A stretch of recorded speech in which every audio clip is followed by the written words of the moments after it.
Welcome to Linda's Corner, a podcast created to inspire hope, increase joy, and motivate positive change. Hi, my name is Linda Bjork. I'm an author, teacher, speaker, blogger, and founder and executive director of Hope for Healing, which is a nonprofit charity designed to help alleviate symptoms of depression and anxiety, relieve stress, build confidence and self-esteem, and heal relationships. You can learn more by visiting our website at hopeforhealingfoundation.org. For today's episode, I'm going to share a segment from one of my books called Crushed. If you're joining us for the first time, I would suggest that you start at the first podcast, since stories tend to make more sense when you read them, or listen to them, in order from the beginning to the end.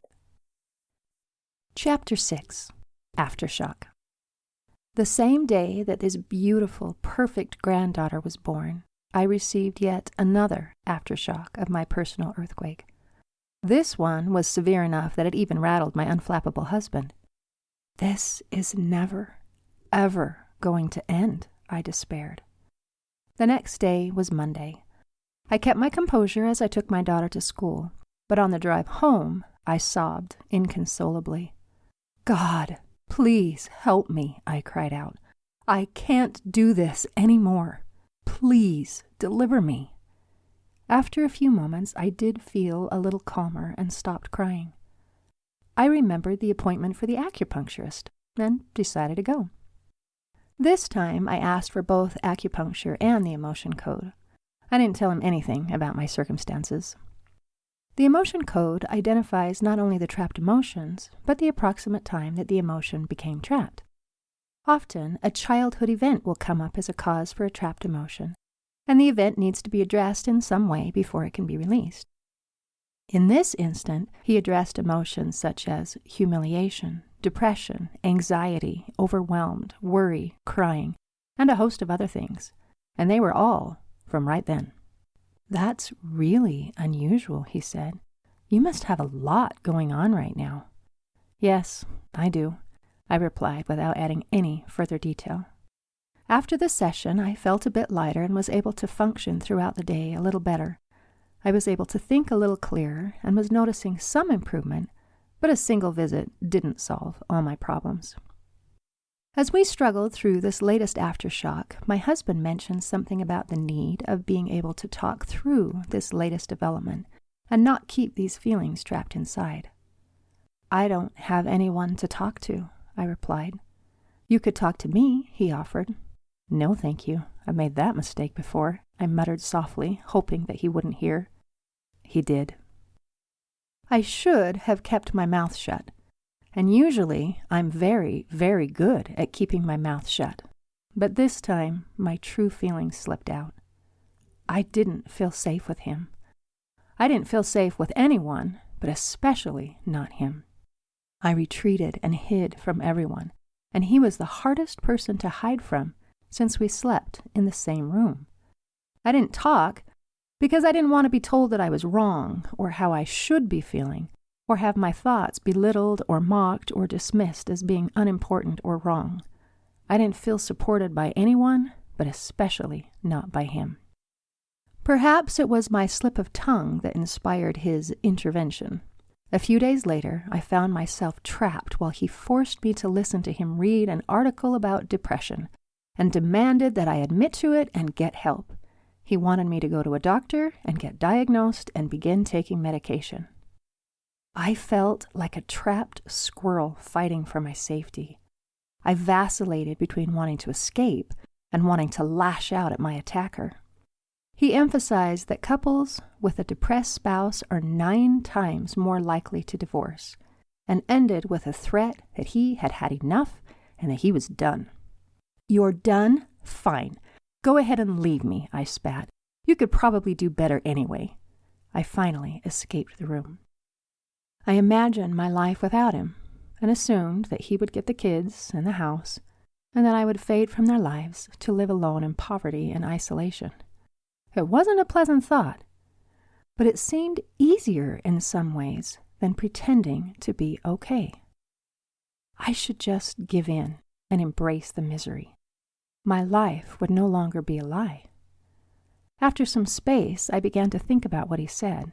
I was sorry that my depression was affecting anyone else. I had tried so hard to keep it to myself and to retreat into invisibility so it wouldn't hurt another soul. I knew perfectly well that I had a problem, but everything I had tried had failed. I can't get out on my own. I do need help, but I don't want the kind of help that he's offering. I had friends who were on antidepressants, and they're not the magic bullet that my husband hoped they were. I knew that sometimes there is a chemical imbalance, and medication is the miracle that solves the problem, and that is wonderful. But I also knew that for some, it just adds to the roller coaster of emotion. They try a new medication and wait for 6 weeks to see if it's effective. Then, when it fails, they try another one and continue the process indefinitely with marginal success.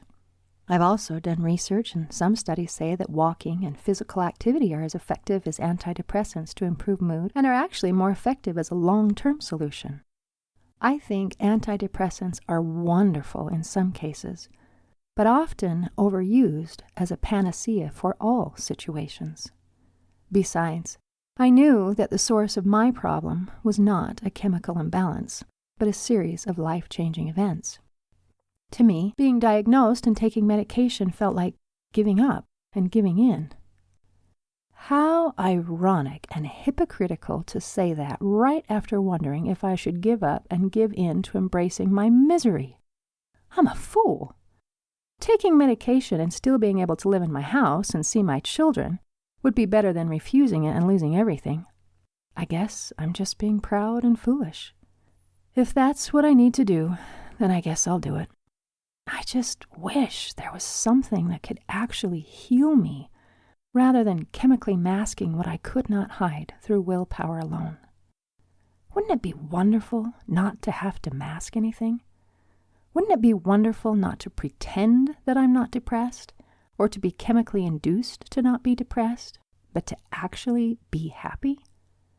If only that were possible. I decided to return to the acupuncturist and had another session in both acupuncture and the emotion code. I felt the weight of some of the emotional burden removed, and I was lighter. I was ready for another conversation with my husband. We are not a yelling, fighting couple. There is usually peace in our home. Anytime we have an argument of any kind, it affects me deeply. The next conversation following any altercation is especially difficult. Emotionally charged words always exacerbate any situation, and it takes a lot of self-control and humility to be able to ameliorate the situation instead. This time, I was going to have to set aside my pride and agree to setting up a doctor's appointment and probably begin taking medication. Deep breath. I could do this. I didn't mean what it sounded like, he began. I'm not going to leave you. I'm not going to give up on you. I'll stay with you until the end. Thanks, I replied, greatly relieved by the way this conversation was starting.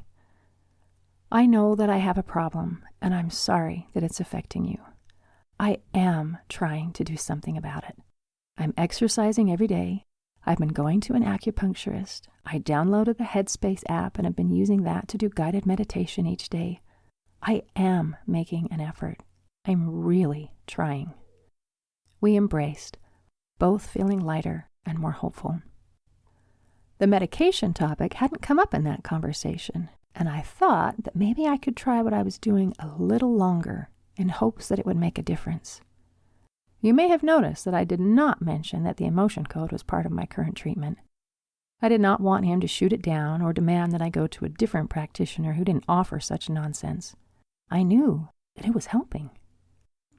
I remembered my sister's upcoming women's retreat and stressed over whether or not I dared to go. I was terrified of falling apart and being exposed as a fraud.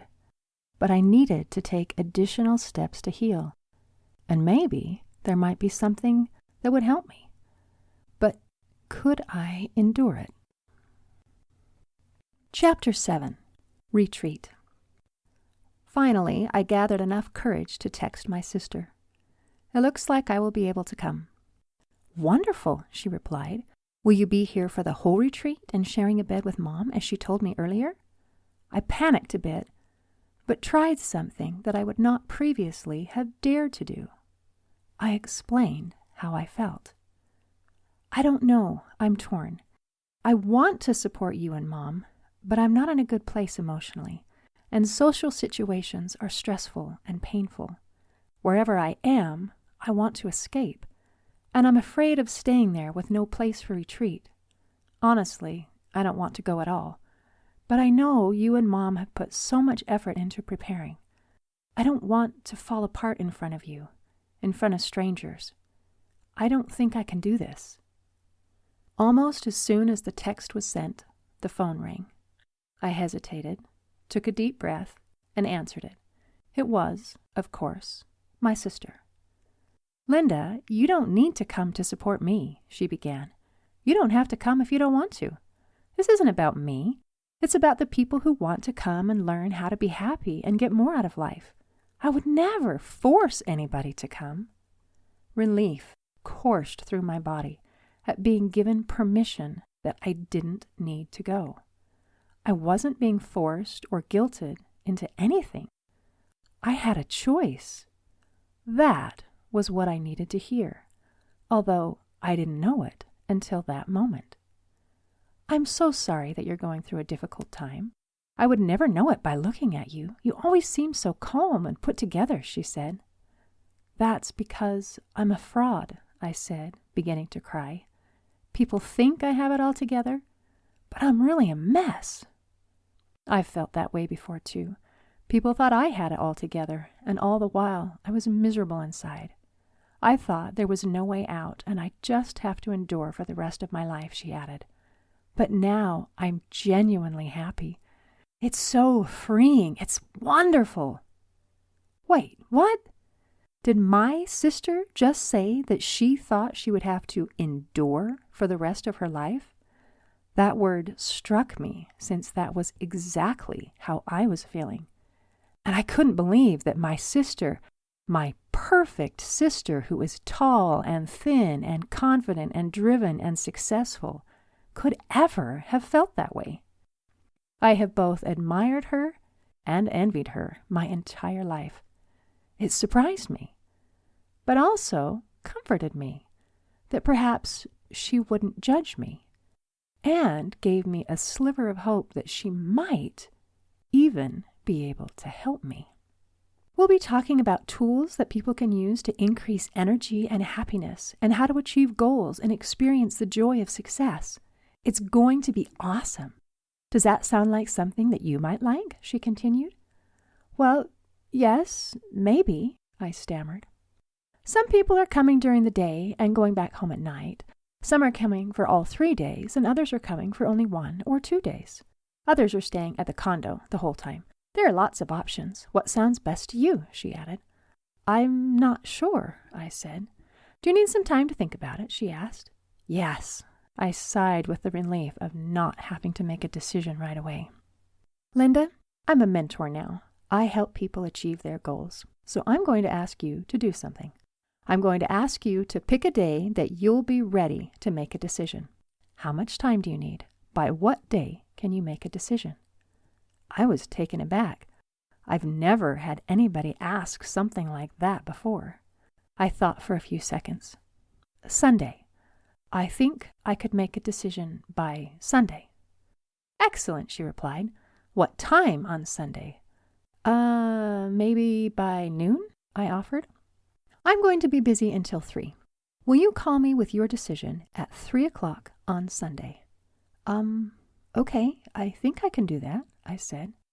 We both said our goodbyes and hung up, and somehow the idea of going didn't seem so repugnant anymore.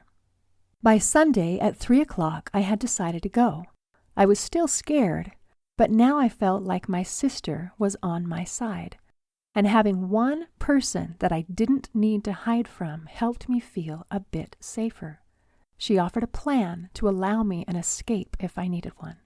I could be on the food committee, which could provide me with an excuse if I felt I needed to leave at any time during the retreat.